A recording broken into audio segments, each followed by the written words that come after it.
بسم اللہ الرحمن الرحیم نحمدہ ونصلی علی رسولہ الکریم اما بعد فاعوذ باللہ من الشیطان الرجیم بسم اللہ الرحمن الرحیم قد کان لکم آیۃ فی فئتین التقطا فئۃ تقاتل فی سبیل اللہ واخری کافرۃ یرونہم مثلیہم رأی العین واللہ یؤید بنصرہ من یشاء ان فی ذلک لعبرۃ لأولی الابصار صدق اللہ العظیم۔ اللہم صلی علی محمد وعلی آل محمد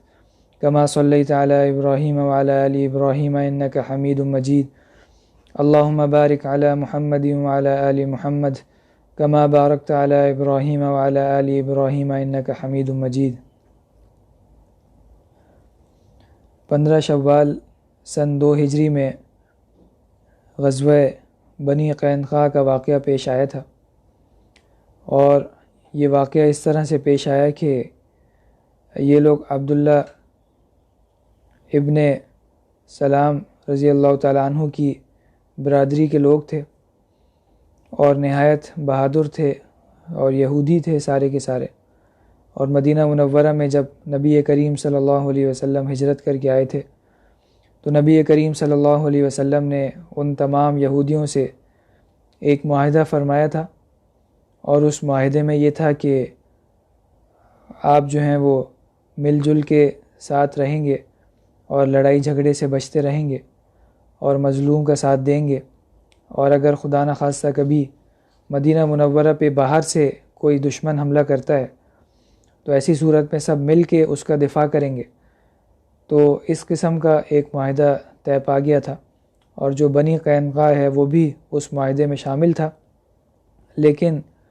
غزوہ بدر کے بعد جب نبی کریم صلی اللہ علیہ وسلم ایک مرتبہ ان کے پاس تشریف لے گئے، 15 یا 16 تاریخ تھی شوال کی، تو نبی کریم صلی اللہ علیہ وسلم نے ان سب کو جمع فرمایا، اور جمع کر کے ان کے سامنے ایک چھوٹا سا وعظ فرمایا، اور انہیں یہ فرمایا کہ یا معشر یہود احذروا من اللہ مثل ما نزل بقریش من النقمہ، کہ جو سزا اللہ تعالیٰ کی طرف سے قریش کو ملی ہے اس قسم کی سزا سے تم ڈرو، اور کہیں تمہارے اوپر بھی اس طرح سے اللہ تعالیٰ کا عذاب نازل نہ ہو جائے اور تم اسلام لے آؤ، اس لیے کہ تم خوب پہچانتے ہو کہ میں اللہ کا نبی ہوں اور اس کا رسول ہوں، اور تم اپنی کتابوں میں بھی اس بات کو لکھا ہوا پاتے ہو۔ انہوں نے جب یہ بات سنی تو بہت ہی زیادہ غیظ و غضب میں بھر گئے، اور نبی کریم صلی اللہ علیہ وسلم کو یہ کہنے لگے کہ آپ اس دھوکے میں ہرگز نہ رہیں کہ ایک ناواقف اور ناتجربہ کار قوم یعنی قریش کو آپ نے مقابلہ کر کے ہرا دیا ہے، ان کے اوپر غالب آ گئے، تو آپ ہمارے اوپر بھی غالب آ جائیں گے، آپ اس دھوکے میں نہ رہیے گا۔ اور بہت سخت آپ کو جواب دیا، اور ساتھ میں یہ بھی کہا کہ اگر ہم سے مقابلہ ہوگا تو خوب معلوم ہو جائے گا کہ ہم مرد ہیں۔ اس پہ اللہ تعالیٰ نے یہ آیات نازل فرما دی جو میں نے خطبے میں تلاوت کی ہے، سورہ آل عمران کی آیت نمبر 13 ہے، قد کان لکم آیۃ فی فئتین التقطا۔ اس آیت میں اللہ تعالیٰ نے یہ بتایا ہے کہ جو 2 جماعتیں آپس میں ملی تھیں اور انہوں نے جنگ کی تھی، اس میں اللہ تعالیٰ کی نشانی ہے تمہارے لیے، اور اس میں اللہ تعالیٰ نے یہ بتایا ہے کہ یہ سب اللہ تعالیٰ کی مدد سے ہوا، اللہ تعالیٰ کی نصرت سے ہوا، ورنہ ظاہر میں مسلمانوں کے پاس تو ایسے کوئی اسباب موجود نہیں تھے جن کی بنا پہ وہ کفار کے اوپر غالب آ پاتے ہوں۔ چنانچہ یہ جو بنو قینقاع تھے وہ مسلمانوں سے جنگ کرنے پہ آمادہ ہو گئے، اور اپنا معاہدہ انہوں نے توڑ دیا۔ اس وجہ سے نبی کریم صلی اللہ علیہ وسلم مسلمانوں کو لے کر بنی قینقاع کی طرف نکلے، اور یہ چونکہ مدینہ منورہ کے مضافات میں رہتے تھے اس وجہ سے آپ نے حضرت ابو لبابہ ابن عبد المنذر کو مدینہ منورہ میں اپنا نائب بنا دیا، اور صحابہ کرام کے ساتھ بنو قینقاع کی طرف خروج فرمایا۔ یہ تقریباً 15 یا 16 شوال کا واقعہ ہے، اور بنو قینقاع نے جب نبی کریم صلی اللہ علیہ وسلم کی آمد کی خبر سنی تو ان کے اوپر ایک رعب طاری ہو گیا، اور رعب طاری ہونے کی وجہ سے وہ سارے کے سارے اپنے قلعے میں گھس کے وہاں پہ بند ہو گئے، اور نبی کریم صلی اللہ علیہ وسلم کے سامنے آنے کی ان کی ہمت نہ ہوئی۔ نبی کریم صلی اللہ علیہ وسلم نے وہاں پہنچ کے ان کے قلعے کا محاصرہ فرما لیا اور تقریباً 15 دن تک محاصرہ جاری رکھا، اور ذوالقعدہ کے شروع تک یہ محاصرہ برقرار رہا، اور ذوالقعدہ کے شروع میں پھر وہ نبی کریم صلی اللہ علیہ وسلم کے حکم پہ اور آپ کی مرضی پہ قلعے سے اترنے پہ راضی ہو گئے۔ چنانچہ جب وہ لوگ قلعے سے اترے تو نبی کریم صلی اللہ علیہ وسلم نے ان سب کو باندھنے کا حکم فرمایا، اور جو رأس المنافقین، منافقوں کا جو سردار تھا عبداللہ ابن ابی، اس نے سفارش کی ان سب کی،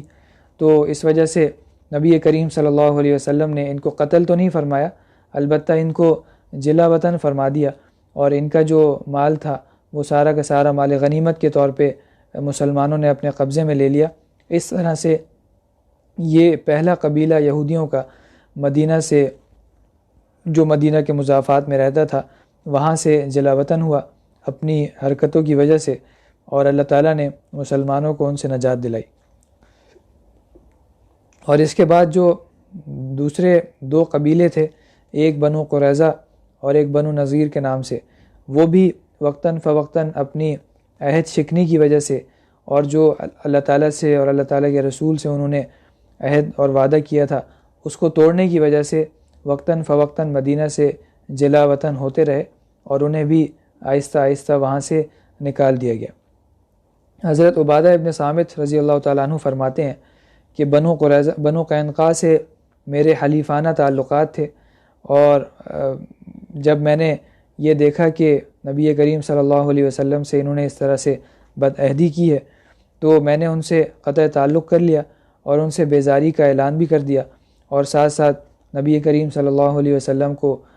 حاضر ہو کے میں نے یہ بتا دیا کہ یا رسول اللہ اتبرأ الی اللہ و الی رسولی، کہ میں آپ کے دشمنوں سے بری ہوں، بیزار ہوں، اور اللہ تعالیٰ کی طرف اور اللہ تعالیٰ کے رسول کی طرف آتا ہوں۔ چنانچہ یہ حضرات صحابہ کرام کا جذبہ تھا کہ نبی کریم صلی اللہ علیہ وسلم کی جو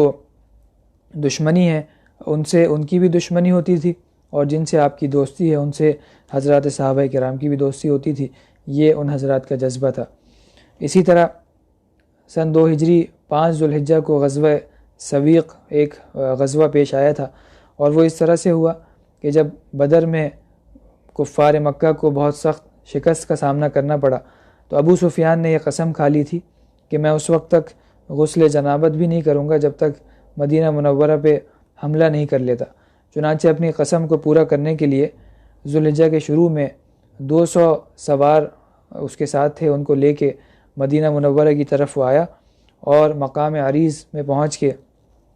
اور یہ مقام مدینہ منورہ سے 3 میل کے فاصلے پہ ہے، وہاں پہنچ کے ایک کھجور کے باغ میں اس نے دیکھا کہ ایک انصاری ہے، اور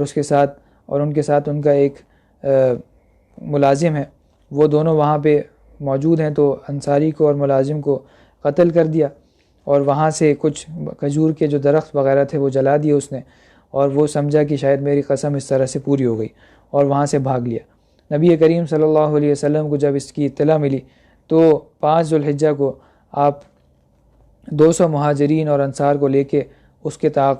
کے تعاقب میں روانہ ہوئے۔ بعد میں یہ مسلمان بھی ہو گئے تھے، اور روانہ ہوئے جب، تو اس وقت کوئی ہاتھ نہیں آیا، وہ لوگ آگے نکل چکے تھے، اور ابو سفیان اور اس کے جو باقی ساتھی تھے، چونکہ وہ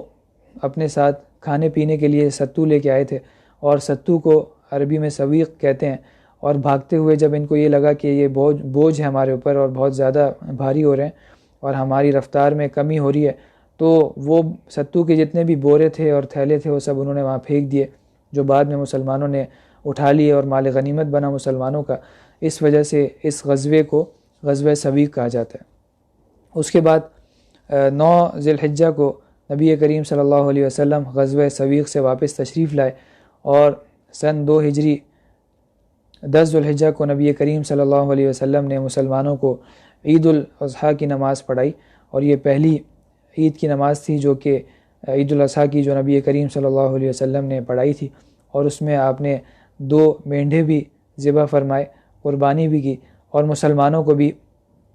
قربانی کرنے کا حکم دیا۔ اسی سال نبی کریم صلی اللہ علیہ وسلم نے اپنی سب سے چھوٹی صاحبزادی حضرت فاطمہ الزہرا رضی اللہ تعالی عنہ کا نکاح حضرت علی کرم اللہ وجہہ سے بھی فرمایا، اور اس کا واقعہ اس طرح سے ہوا کہ پہلے تو حضرت صدیق اکبر رضی اللہ تعالی عنہ نے آپ کی خدمت میں یہ درخواست کی تھی کہ حضرت فاطمہ الزہرا رضی اللہ تعالی عنہ کا نکاح مجھ سے فرما دیں۔ اس کے بعد حضرت عمر فاروق رضی اللہ تعالی عنہ نے بھی یہی درخواست کی تھی، لیکن آپ نے سکوت فرمایا تھا، کوئی جواب نہیں دیا تھا۔ اور بعض روایات میں یہ بھی ہے کہ آپ نے یہ ارشاد فرمایا تھا کہ میں اللہ تعالیٰ کے حکم کا منتظر ہوں۔ اس کے بعد ایک روایت کے مطابق حضرت صدیق اکبر اور حضرت فاروق اعظم رضی اللہ تعالیٰ عنہما کے ارشاد پہ حضرت علی کرم اللہ وجہہ نے نبی کریم صلی اللہ علیہ وسلم کی خدمت میں حاضر ہو کے یہ درخواست پیش کی۔ وہ خود فرماتے ہیں کہ پہلے تو مجھے ہمت نہیں ہو رہی تھی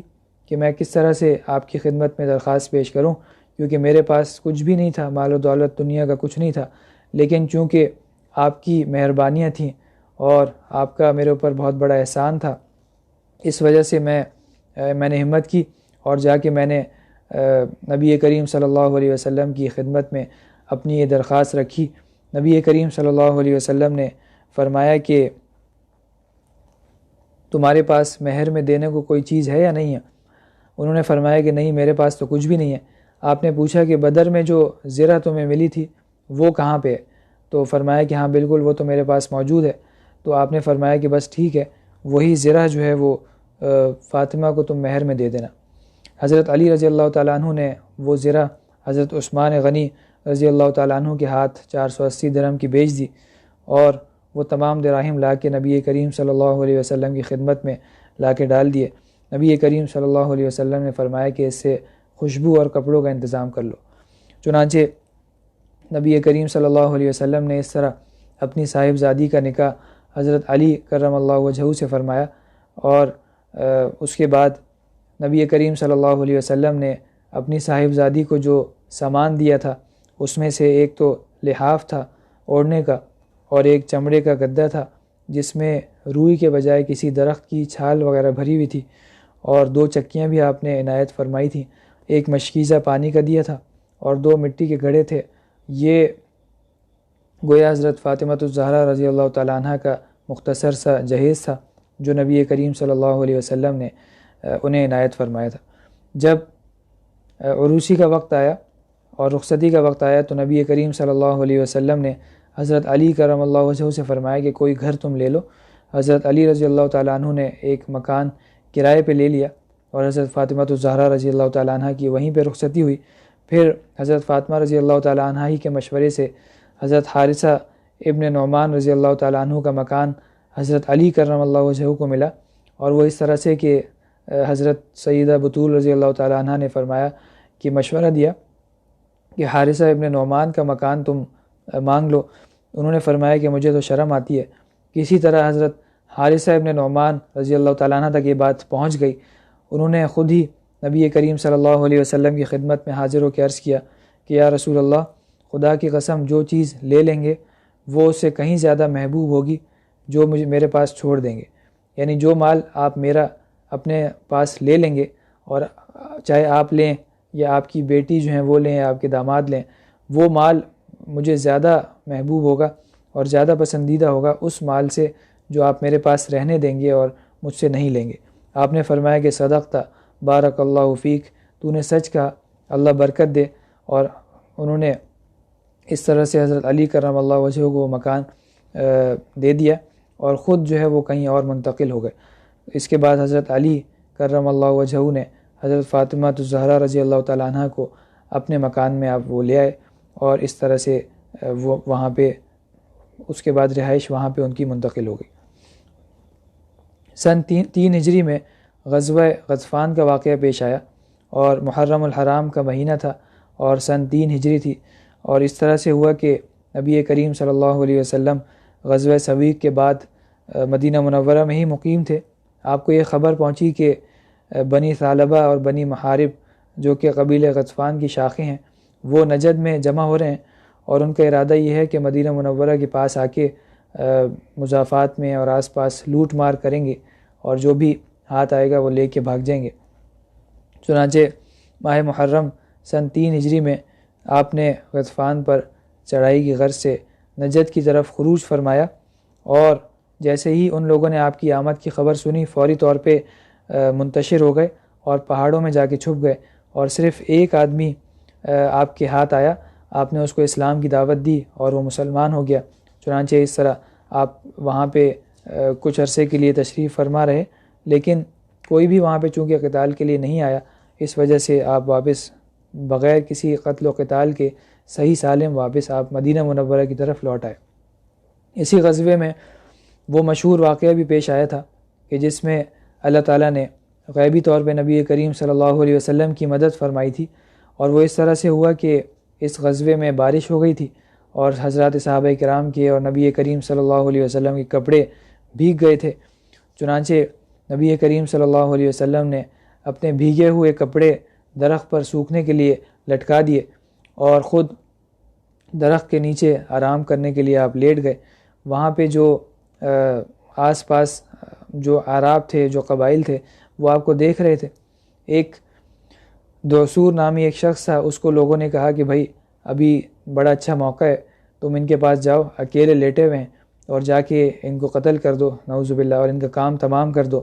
وہ ایک بڑی تیز تلوار لے کے نبی کریم صلی اللہ علیہ وسلم کے پاس پہنچا۔ آپ لیٹے ہوئے تھے، ننگی تلوار اس کے ہاتھ میں تھی۔ اس نے پوچھا کہ اب تمہیں جو ہے وہ مجھ سے کون بچائے گا؟ نبی کریم صلی اللہ علیہ وسلم نے فرمایا کہ اللہ تعالیٰ بچائے گا۔ یہ فرمانا تھا کہ حضرت جبرائیل امین علیہ الصلاۃ والسلام نے اس کے سینے میں ایک مکہ مارا، اور اس مکے کا لگنا تھا کہ تلوار اس کے ہاتھ سے گر پڑی، اور نبی کریم صلی اللہ علیہ وسلم نے اس کی وہ تلوار اٹھا لی، اور پھر آپ نے اس سے پوچھا کہ اب تم بتاؤ کہ تمہیں مجھ سے کون بچائے گا؟ تو چنانچہ اس نے کہا کہ کوئی بھی نہیں، اور اس طرح سے اس نے اسلام قبول کر لیا اور کلمہ پڑھ لیا، اور اشہد ان لا الہ الا اللہ و اشہد ان محمد عبدہ و رسولہ و اشہد ان محمد رسول اللہ، اور یہ وعدہ بھی کیا کہ اب آپ کے مقابلے کے لیے کوئی فوج وغیرہ میں جمع نہیں کروں گا۔ نبی کریم صلی اللہ علیہ وسلم نے اس کو وہ تلوار واپس دے دی، اور وہ واپس چل پڑا۔ کچھ دور آگے جا کے دوبارہ سے واپس پلٹا اور یہ کہا کہ واللہ آپ مجھ سے بہتر ہیں، اور ساتھ ساتھ اپنی قوم کی طرف جب واپس لوٹا تو اس کی قوم نے پوچھا کہ بھائی کیا ماجرا پیش آیا، تم نے کیوں نہیں مارا انہیں؟ تو اس نے واقعہ بتایا کہ اس طرح میرے سینے پہ کسی نے مکہ مارا اور میں گر پڑا، اور یہ سارا واقعہ میرے ساتھ پیش آیا۔ اسی واقعے کی نسبت سے وہ آیت نازل ہوئی، یا ایھا الذین آمنوا اذکروا نعمت اللہ علیکم اذ ہم قوم ان یبسطوا الیکم ایدیہم فکف ایدیہم عنکم واتقوا اللہ۔ یہ سورہ مائدہ کی 11 نمبر آیت ہے، اور اس میں اللہ تعالیٰ نے اپنی اس نعمت کا ذکر فرمایا ہے کہ اللہ تعالیٰ نے بچا لیا تھا جب ایک قوم نے یہ ارادہ کیا تھا کہ تمہارے اوپر ہاتھ چلائیں اور ہاتھ ڈالیں۔ اسی طرح کچھ حضرات یہ بھی فرماتے ہیں کہ غزوہ غطفان کے علاوہ یہ غزوہ ذات الرقاع میں بھی اس قسم کا واقعہ پیش آیا تھا، تو ممکن ہے کہ اسی سے ملتا جلتا واقعہ ایک دفعہ نہیں بلکہ 2 دفعہ پیش آیا ہو، ایک مرتبہ غزوہ غطفان میں پیش آیا ہو اور دوسری مرتبہ غزوہ ذات الرقاع میں پیش آیا ہو۔ اس کے بعد ربیع الثانی سن 3 ہجری میں غزوہ بحران کا واقعہ پیش آیا تھا، اور اس میں بھی یہ ہوا تھا کہ نبی کریم صلی اللہ علیہ وسلم کو اس بات کی اطلاع ملی تھی کہ بحران کا جو ایک مقام ہے وہاں پہ بنو سلیم کے لوگ ہیں، وہ اسلام کی مخالفت میں جمع ہو رہے ہیں۔ نبی کریم صلی اللہ علیہ وسلم کو جیسے ہی خبر ملی آپ 300 صحابہ کرام کے ساتھ روانہ ہوئے، اور مدینہ منورہ پہ حضرت عبداللہ ابن ام مکتوم رضی اللہ تعالیٰ عنہ کو آپ نے نگران مقرر فرمایا۔ آپ کی تشریف آوری کی خبر سنتے ہی وہ سارے کے سارے لوگ منتشر ہو گئے، اور وہاں پہ بھی کوئی جنگ و جدال نہیں ہوا، آپ امن و امان کے ساتھ مدینہ منورہ واپس تشریف لے آئے۔ اس کے بعد سن 3 ہجری میں ہی ربیع الاول کی 14ویں رات تھی۔ اس رات میں کعب ابن اشرف جو یہودیوں کا بڑا سردار تھا اور مسلمانوں کا بہت ہی زیادہ دشمن تھا، اور نبی کریم صلی اللہ علیہ وسلم کی شان میں گستاخانہ اشعار کہا کرتا تھا، اور ساتھ ساتھ مسلمانوں کی جو خواتین تھیں، حضرات صحابیات تھیں، ان کے بارے میں نازیبہ اشعار کہا کرتا تھا۔ اس کا قتل 14 ربیع الاول کی رات کو حضرت محمد ابن مسلمہ رضی اللہ تعالیٰ عنہ اور ان کے ساتھیوں کے ہاتھوں ہوا، اور اس کا واقعہ وہ اس طرح سے ہے کہ مدینہ منورہ میں جب بدر کی خبر پہنچی تھی کہ بدر میں مسلمانوں کو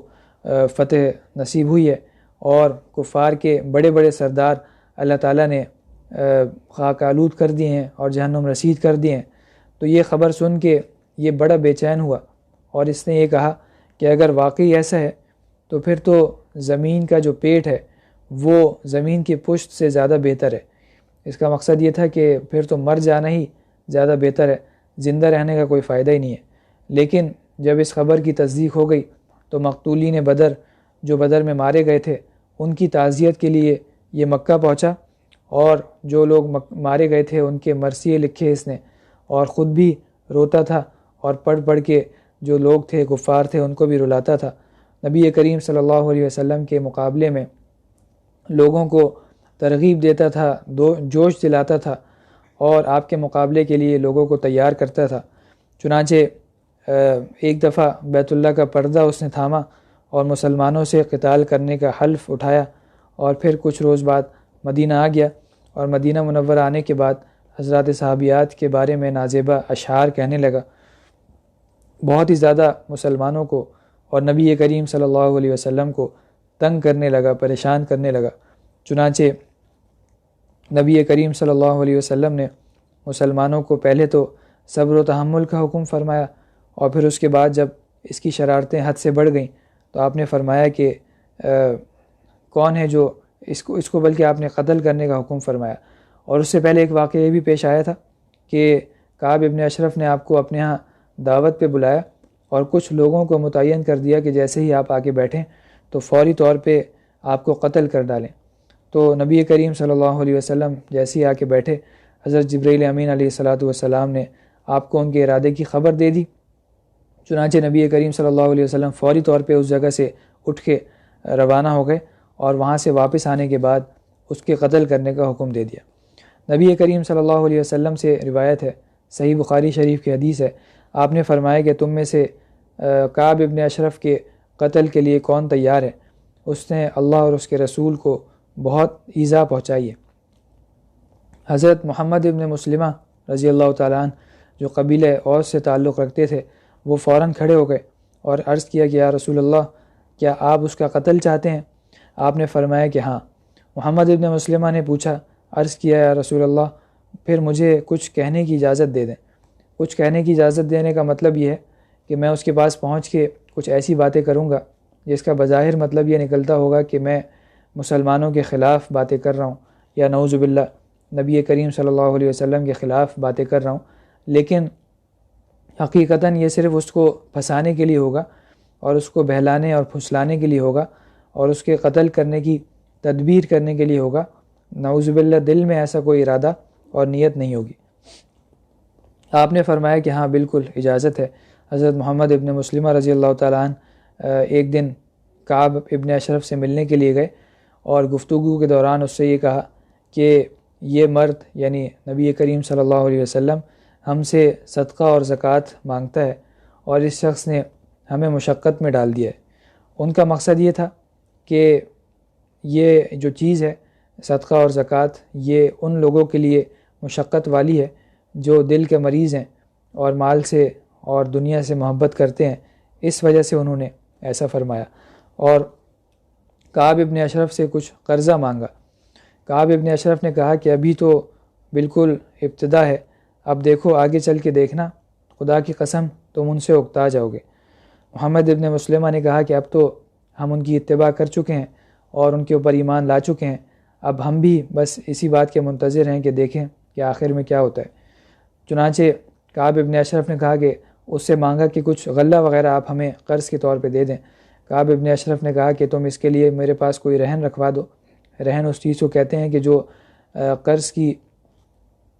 یعنی یوں سمجھیں کہ حفاظت کے لیے ہوتا ہے، تاکہ کوئی شخص قرض لے کے بھاگ نہ جائے،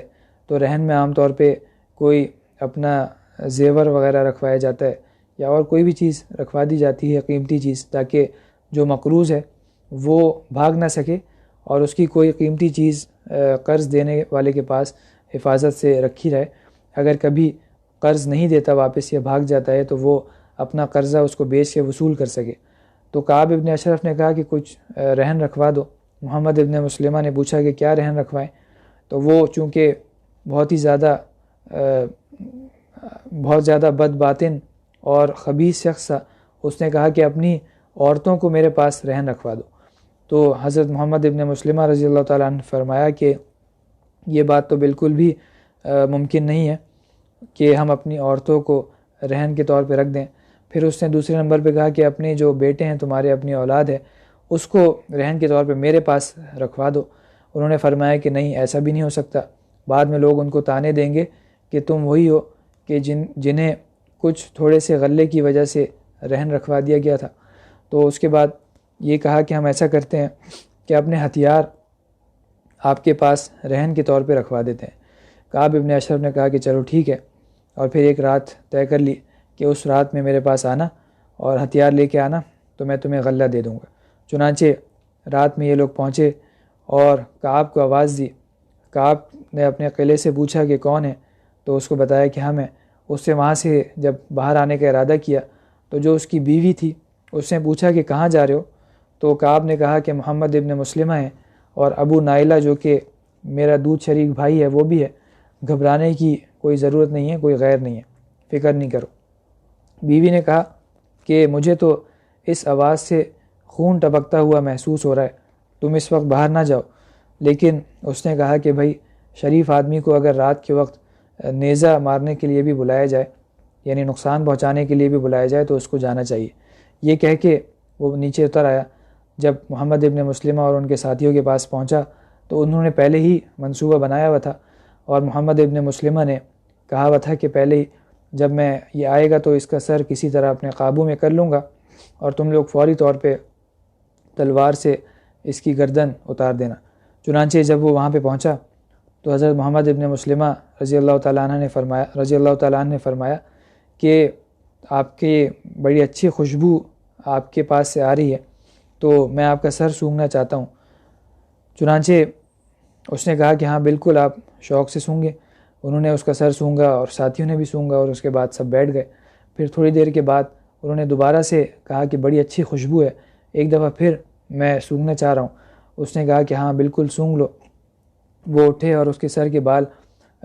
سونگھنے کی نیت سے پکڑے، اور پھر مضبوطی سے اس کے سر کے بال پکڑ لیے اور اپنے ساتھیوں کو اشارہ کیا۔ فوری طور پہ ان کے ساتھیوں نے اس کا سر الگ کر لیا اور اس طرح سے اس کو قتل کیا، اور نبی کریم صلی اللہ علیہ وسلم کی خدمت میں حاضر ہو کے اس کے قتل کی اطلاع دی۔ اور جیسے ہی وہ حاضر ہوئے تو آپ نے فرمایا کہ افلحت الوجوہ، ان چہروں نے کامیابی پا لی۔ اور انہوں نے فرمایا کہ ووجہ کا یا رسول اللہ، اور یا رسول اللہ آپ کا چہرہ مبارک بھی۔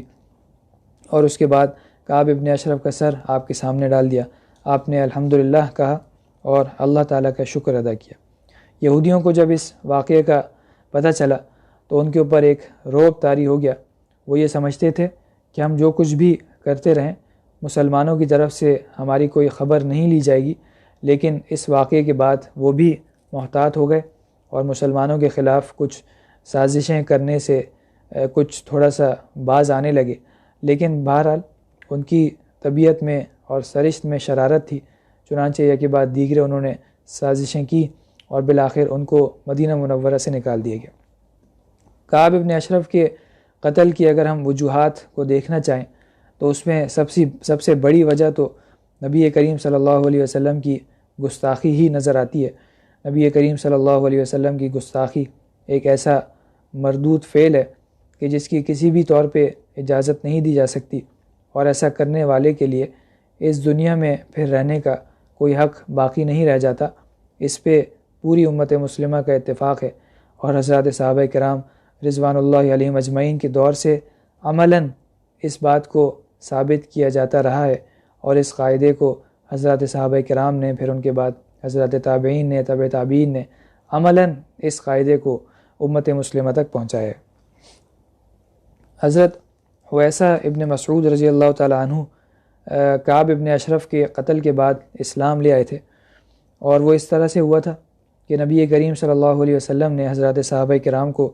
یہ حکم دیا تھا کہ کعب ابن اشرف کی طرح کا اگر کوئی یہودی تمہیں ملے تو اس کو جہاں کہیں تم پاؤ تو اس کو قتل کر دو۔ یہ اعلان سن کے حضرت حویسہ ابن مسعود کے بھائی محیصہ ابن مسعود نے ابن سبینہ نامی ایک یہودی تھا، اس کو مار ڈالا، اور یہ یہودی بڑا تاجر تھا اور ساتھ ساتھ مختلف لوگوں کو پیسے ویسے دیا کرتا تھا، لوگوں کی امداد کیا کرتا تھا۔ حضرت حویسہ اور محیسہ کو بھی وہ امداد دیا کرتا تھا۔ چنانچہ حویسہ جو کہ اس وقت تک مسلمان نہیں ہوئے تھے، انہوں نے اپنے چھوٹے بھائی کو مارنا شروع کیا اور اس سے یہ کہا کہ تم نے اس کو قتل کر ڈالا، خدا کی قسم کہ اس کے مال کی کتنی ہی چربی تمہارے پیٹ میں موجود ہے، یعنی اس کا مال تم نے کھایا ہوا ہے اور اس کھانے کی وجہ سے پیٹ میں اس کی چربی تمہارے پاس ہے، اور پھر بھی اس احسان کا بدلہ تم نے یہ دیا کہ اس کو قتل کر دیا۔ چنانچہ ان کے جو چھوٹے بھائی تھے جو مسلمان تھے، انہوں نے کہا کہ واللہ لقد امرنی بقتلہ من لو امرنی بقتلک لضربت عنقک، کہ ایسی ذات نے اس کو قتل کرنے کا حکم دیا تھا کہ جو ذات اگر تمہیں قتل کرنے کا حکم بھی دے تو میں تمہیں بھی قتل کر دوں گا۔ حویسہ نے کہا کہ خدا کی قسم اگر محمد مجھے قتل کرنے کا حکم دیں گے تو کیا تم مجھے بھی قتل کر دو گے؟ تو انہوں نے کہا کہ ہاں، اللہ کی قسم اگر وہ مجھے حکم دیں گے تو میں تمہیں بھی قتل کر دوں گا۔ یہ دیکھ کے ان کی آنکھیں کھلیں اور انہیں یہ بات معلوم ہوئی کہ واقعی یہ ایک ایسا مذہب ہے جو سچا ہی مذہب ہے، ورنہ ایک عام مذہب کے بارے میں تو یہ بہت ہی مشکل ہے کہ کوئی اپنے بھائی کو بھی اس طرح سے بولے اور ایسے قتل کرنے کا ارادہ کرے۔ چنانچہ وہ نبی کریم صلی اللہ علیہ وسلم کی خدمت میں حاضر ہوئے اور آپ کی خدمت میں حاضر ہو کے انہوں نے اسلام قبول کر لیا۔ اس کے بعد سن 3 ہجری میں جمادی الاخری میں حضرت زید بن حارثہ رضی اللہ تعالیٰ عنہ کا سریہ پیش آیا، سریہ زید بن حارث رضی اللہ تعالیٰ عنہ۔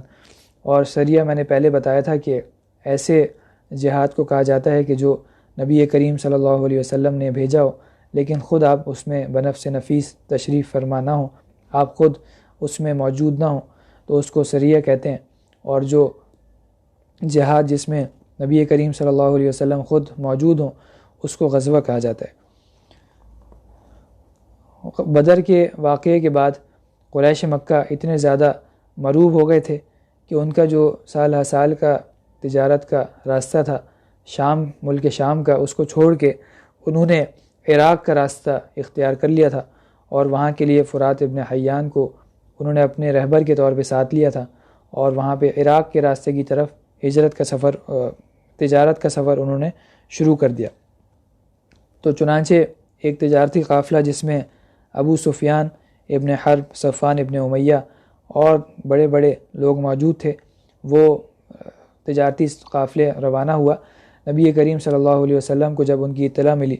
تو آپ نے 100 صحابہ کی جماعت کو حضرت زید بن حارثہ رضی اللہ تعالیٰ عنہ کی امارت میں امیر بنا کے روانہ فرمایا۔ ان لوگوں نے پہنچ کے حملہ کیا، قافلہ تو ان کو مل گیا لیکن جو بڑے بڑے سردار تھے جو اس قافلے میں موجود تھے وہ سب بھاگنے میں کامیاب ہو گئے، لیکن مال غنیمت جو اس میں ہاتھ آیا وہ بہت بڑی تعداد میں تھا، اور تقریباً 1 لاکھ درہم جو اس زمانے میں بہت بڑی رقم شمار ہوتی تھی وہ مسلمانوں کے ہاتھ آئی، اور اس کا جو خمس تھا وہ 20,000 درہم بنا تھا۔ ایک بڑا مال غنیمت اس زمانے میں مسلمانوں کے ہاتھ آیا۔ اس کے بعد جمادی ثانیہ سن 3 ہجری میں ابو رافع یہودی کا قتل ہوا۔ کچھ حضرات یہ بھی فرماتے ہیں کہ اس کا قتل سن 6 ہجری میں ہوا ہے، لیکن کچھ حضرات یہ کہتے ہیں کہ نہیں، سن 3 ہجری جمادی ثانیہ کے درمیان میں اس کا قتل ہوا ہے۔ یہ ایک بڑا مالدار یہودی تاجر تھا اور اس کا نام عبداللہ تھا، یا کچھ حضرات کہتے ہیں کہ سلام نام تھا اس کا، اور خیبر کے قریب یہ رہتا تھا، رہائش وہاں پہ تھی اس کی۔ نبی کریم صلی اللہ علیہ وسلم کا اور مسلمانوں کا بہت بڑا دشمن تھا، اور آپ کو بہت سخت ایذا اور تکلیفیں پہنچاتا رہتا تھا، اور کعب ابن اشرف کا مددگار اور معین تھا۔ چنانچہ کعب ابن اشرف کے قتل کے بعد جو قبیلہ خزرج کے صحابہ کرام تھے ان کو یہ خیال آیا کہ قبیلہ اوس کے محمد ابن مسلمہ اور ان کے ساتھیوں نے تو کعب ابن اشرف کو قتل کر کے نبی کریم صلی اللہ علیہ وسلم کی مدد فرمائی ہے، تو ان کے دل میں یہ خیال آیا کہ اب کسی طرح ہم بھی نبی کریم صلی اللہ علیہ وسلم کے کسی بڑے دشمن کو قتل کریں تاکہ ہمیں بھی یہ سعادت حاصل ہو۔ چنانچہ کچھ حضرات نبی کریم صلی اللہ علیہ وسلم کی خدمت میں حاضر ہوئے اور آپ سے اس کے قتل کی اجازت چاہی۔ آپ نے اجازت عنایت فرما دی۔ حضرت عبداللہ اور حضرت مسعود، حضرت عبداللہ ابن انیس، ابو قتادہ ابن حارث اور ابو قتادہ حارث اور اسی طرح دیگر کچھ حضرات روانہ ہوئے۔ نبی کریم صلی اللہ علیہ وسلم نے انہیں ہدایت دے دی کہ کسی بچے کو اور کسی عورت کو ہرگز قتل نہیں کرنا، اور حضرت عبداللہ ابن عتیق کو وہاں پہ امیر بنائے ان کا۔ چنانچہ یہ حضرات وہاں سے روانہ ہوئے، اور آپ کی ہدایت سے یہ بات پتہ چلتی ہے، ویسے بھی آپ کی عمومی ہدایت ہے کہ جنگ کے موقع پہ بھی کسی بچے کو نہیں مارا جائے گا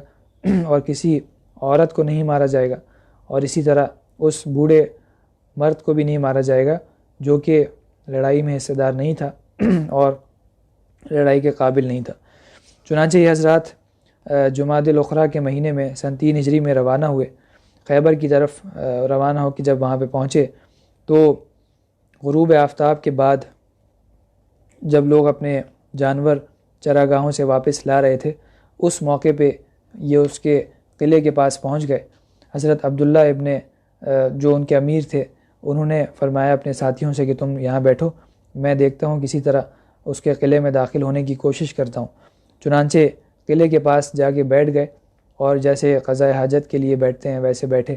دربان نے ان کو جب دیکھا تو ان کو کہا کہ بھائی اگر تمہیں قلعے کے اندر آنا ہے، وہ یہ سمجھا کہ شاید ہمارا ہی کوئی آدمی ہے، تو اس نے کہا کہ اگر قلعے کے اندر آنا چاہ رہے ہو تو فوری طور پہ آ جاؤ، ورنہ میں دروازہ بند کرنے لگوں۔ تو وہ جلدی سے قلعے کے اندر داخل ہو گئے اور ایک طرف کو چھپ کے بیٹھ گئے۔ جب سب لوگ اپنی اپنی جگہوں پہ جا کے سونے کے لیے لیٹ گئے تو ابو رافع کے ہاں پہلے قصے کہانیوں کا ایک مجلس ہوتی تھی، محفل ہوتی تھی۔ جب وہ محفل بھی اس کی مکمل ہو گئی اور سب لوگ سونے کے لیے چلے گئے تو دربان نے جہاں پہ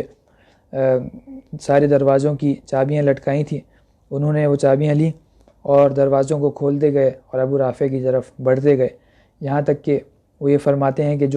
جب دروازہ میں ایک کھولتا تھا تو اندر کی طرف سے اس کو لاک کر لیا کرتا تھا، بند کر دیتا تھا، تاکہ اگر لوگوں کو میرے آنے کی خبر ہو بھی جائے تب بھی کسی طرح میں اس کو قتل کر دوں۔ یہ جذبہ تھا ان کا، مطلب اپنی جان کی کوئی فکر نہیں تھی، اپنی جان کی پرواہ نہیں تھی۔ نبی کریم صلی اللہ علیہ وسلم کے حکم کی تعمیل میں، آپ کے عشق اور محبت میں اپنی جان کی بازی لگانا وہ اپنا فخر محسوس کیا کرتے تھے۔ چنانچہ جب اس کے بالا خانے پہ پہنچے اور وہاں پہ پہنچے تو دیکھا بالکل ہی اندھیرا ہے، کچھ پتہ ہی نہیں چل رہا کہ ابو رافع کہاں موجود ہے۔ انہوں نے آواز دی تو ابو رافع نے کہا کہ کون ہے؟ تو فرماتے ہیں کہ میں نے ڈرتے ڈرتے تلوار کا وار کیا ڈرتے ڈرتے اس وجہ سے غالباً کہ بچے اور عورتیں وہاں پہ موجود ہوں گی تاکہ ان میں سے کسی کو نہ لگ جائے، نبی کریم صلی اللہ علیہ وسلم کی جو ہدایت تھی اس کی خلاف ورزی نہ ہو جائے۔ ابو رافع کو وہ وار جو ہے وہ اچھی طرح لگ نہیں سکا اور وار خالی گیا۔ تو فرماتے ہیں کہ کچھ دیر بعد آواز بدل کے میں نے ہمدردی کے لہجے میں اس سے پوچھا کہ کیا ہوا ہے؟ ابو رافع نے کہا کہ یہ ابھی مجھے میرے اوپر کسی نے تلوار سے وار کیا ہے۔ یہ سنتے ہی انہیں یہ پتہ چل گیا کہ وہ کہاں پہ موجود ہے، چنانچہ انہوں نے اندازے سے اچھی طرح تلوار کا ایک وار بہت زور سے اس کے اوپر کیا، اور پھر تلوار کی جو دھار تھی اس کے پیٹ پہ رکھ کے اس زور سے دبایا کہ اس کی پشت تک، کمر تک پہنچ گئی، اور میں سمجھ گیا کہ اب اس کا کام تمام ہو چکا ہے اور یہ قتل ہو چکا ہے۔ چنانچہ پھر وہ وہاں سے واپس لوٹے اور ایک ایک کر کے دروازے کھولتے ہوئے واپس آئے، اور جب سیڑھی سے اترنے لگے تو یہ سمجھے کہ شاید سیڑھیاں ختم ہو چکی ہیں، لیکن سیڑھیاں باقی تھیں۔ تو اسی خیال میں وہ گرے اور چوٹ لگی اور پنڈلی کی جو ہڈی تھی وہ بھی ان کی ٹوٹ گئی۔ نبی کریم صلی اللہ علیہ وسلم کے پاس اپنے ساتھیوں کو بھیجا اور فرمایا کہ جا کے آپ کو خوشخبری دے دو، میں ابھی یہیں بیٹھا ہوں، جب تک اس کے قتل کی کوئی اطلاع نہیں آ جاتی، کوئی اعلان نہیں کر دیتا، اس وقت تک میں یہاں پہ موجود رہوں گا۔ چنانچہ عمامے کو کھول کے اپنی ٹانگ کو باندھ دیا، اور جب صبح ہوئی اور جب وہاں سے قلعے سے کسی آدمی نے خبر دی کہ ابو رافع قتل ہو چکا ہے تو وہاں سے پھر نبی کریم صلی اللہ علیہ وسلم کی خدمت میں حاضر ہوئے، اور اپنے ساتھیوں کو بھی جو راستے میں انہیں ملے تھے ان سے کہا کہ بھائی تیز چلو، اللہ تعالیٰ نے ابو رافع کو ہلاک کر دیا ہے۔ چنانچہ خوشخبری نبی کریم صلی اللہ علیہ وسلم کے پاس حاضر ہو کے پہنچائی، اور جو بھی واقعہ پیش آیا تھا وہ سب آپ کے سامنے بیان کیا، عرض کیا۔ آپ نے فرمایا کہ اپنی ٹانگ میرے سامنے پھیلاؤ۔ ٹانگ پھیلا دی آپ نے، اپنے دست مبارک سے اس پہ ایسے جیسے ہاتھ پھیرتے ہیں ویسے ہاتھ پھیرا، اور ایسا معلوم ہوا، وہ فرماتے ہیں کہ گویا کبھی کوئی شکایت اور تکلیف پیش ہی نہیں آئی تھی۔ اللہ تعالیٰ کا یہ معجزہ تھا، نبی کریم صلی اللہ علیہ وسلم کا معجزہ تھا کہ آپ نے ہاتھ پھیرا اور ان کی ٹانگ ایسی ہو گئی جیسے کبھی وہ ٹوٹی ہی نہیں تھی، کبھی کوئی تکلیف ہی پیش نہیں آئی تھی۔ تو یہ واقعہ تھا۔ کعب ابن اشرف کا بھی اس طرح سے قتل ہوا، اور ابو رافع دونوں بڑے بڑے سردار تھے یہودیوں کے، اور دونوں ہی نبی کریم صلی اللہ علیہ وسلم کی شان میں گستاخی کیا کرتے تھے، آپ کو تکلیفیں پہنچایا کرتے تھے۔ اللہ تعالیٰ نے اس طرح سے دونوں سے آپ کو نجات عطا فرما دی۔ وآخر دعوانا الحمد للہ رب العالمین۔ الحمد للہ رب العالمین والصلاة والسلام علی خیر خلقہ محمد وعلی آلہ واصحابہ اجمعین۔ صلی اللہ تعالی علی خیر خلقہ محمد وعلی آلہ واصحابہ اجمعین، آمین برحمتک یا ارحم الراحمین۔